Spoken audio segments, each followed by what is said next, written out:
I'm 19, and my mom is trying to ruin my life. I never thought I'd be one of those people posting their messy family drama online, but here I am, desperate, frustrated, and completely lost. I'm 19 years old, juggling 2 jobs, school, and trying to survive under the roof of someone who's supposed to have my back, my mom. But lately, it feels like she's doing everything possible to make my life unbearable. We had this agreement. I'd pay her $250 a month for my car insurance and phone, plus an extra $100 for the landscaper. Because, God forbid, the lawn doesn't meet her standards. On paper, it seemed reasonable. I make about $350 to $400 a week for my part-time job, though most of it gets eaten up by gas, college parking tickets, food, my dog, and school necessities. But things took a turn when my mom decided her office job no longer suited her. She quit, started working fewer hours, and brought home significantly less money. That's when she began borrowing from me. At first, it was small amounts to cover bills or family events she had planned, but then she started asking me to use my credit card, promising she'd pay me back next month. Spoiler alert, next month never came. Now, I'm drowning in $3,000 of credit card debt. Not because I live extravagantly, but because I couldn't keep up when she maxed out my cards. The worst part?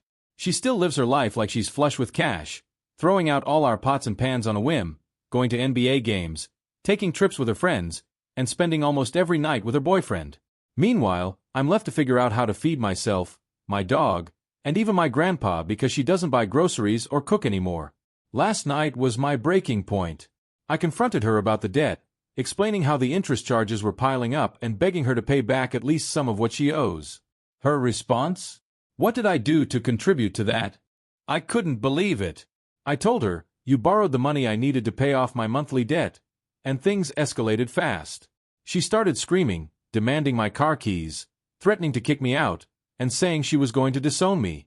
When she got in my face, I told her, don't fucking touch me.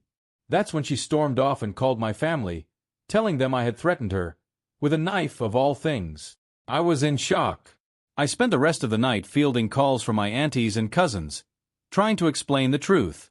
Thankfully, I had videos to prove my side, clips of her yelling out our front door, asking someone to call the police on me. My aunties came through, sending me $2,000 to help with my debt. I'm so grateful to them. I honestly don't know what I'd do without their support. But this morning, she doubled down. She texted me, saying, leave the car keys. I have a buyer coming this afternoon. Leave the health insurance. I'm taking you off my plan. You have 48 hours before I disconnect the Wi-Fi and phone service.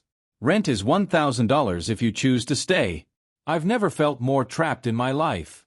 I don't have enough money to move out, and my part-time jobs barely cover my current expenses, let alone $1,000 rent. I'm working every angle I can to stay afloat, but I'm running out of options. And just when I thought it couldn't get worse, she called me upstairs for a conversation. My aunt and brother were on speakerphone, listening as she accused me of being ungrateful and disrespectful. Then she snapped. She rammed into me and tried to slap me. I dodged her, instinctively pushing her back to keep her away from me. Now my cool auntie, my guardian angel, is on her way to pick me up. She and the rest of my family have promised to help me figure things out if my mom follows through on her threats. Still, I need advice.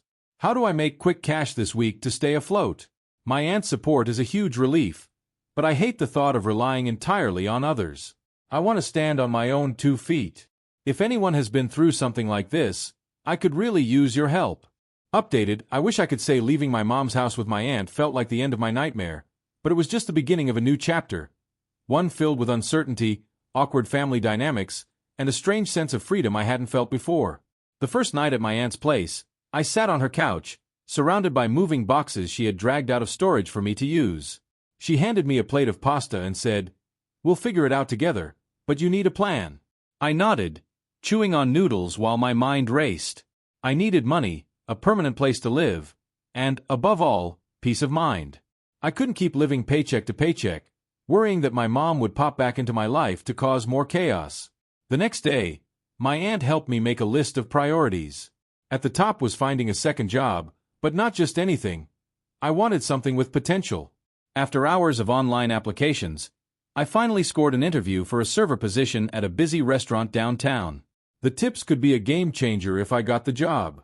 In the meantime, I decided to sell a few things to bring in quick cash.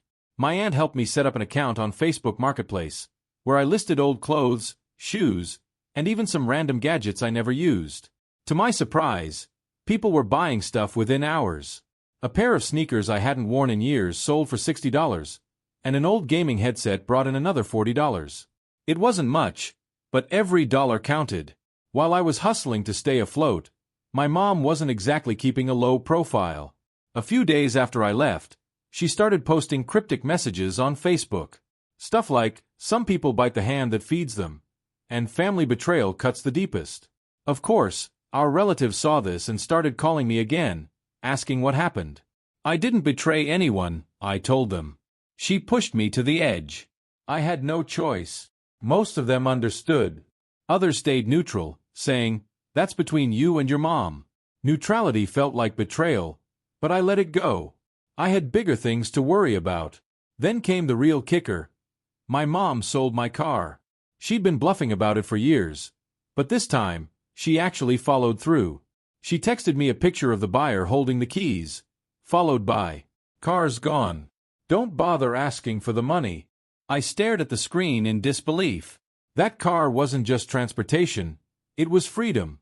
Without it, getting to work, school, and interviews would be a nightmare.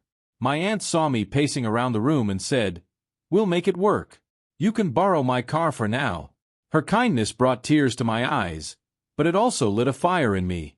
I wasn't going to let my mom take anything else from me. A week later, I got the server job. The hours were brutal, late nights, double shifts, and endless customer complaints, but the money was worth it. My first weekend in tips alone was $450, more than I made in a week at my old job. With my new income, I started chipping away at my credit card debt, and for the first time in months, I felt like I could breathe. I also began saving for my own place, scouring rental listings every night. But just when I thought I was gaining control, my mom re-entered the picture. She showed up at my aunt's house unannounced, pounding on the door like she owned the place. When I opened it, she stormed in, accusing me of turning the family against her. "You think you're better than me now," she shouted. "Living here, playing the victim? You wouldn't last a day on your own." I kept my cool, refusing to give her the reaction she wanted. My aunt, however, wasn't having it. She stepped in saying, "If you're here to start drama, you can leave. This is a safe space for me, not your personal battlefield." My mom left in a huff, but not before throwing one last grenade. "You'll come crawling back. Just wait." That night, I made a vow. I wasn't going to let her define my future. She might have taken my car, my money, and even my peace for a while, but she wasn't taking my spirit.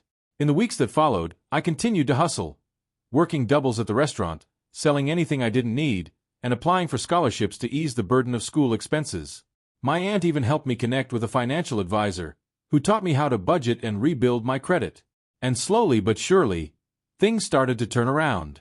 I found a small studio apartment I could afford, just a 10-minute bus ride from work.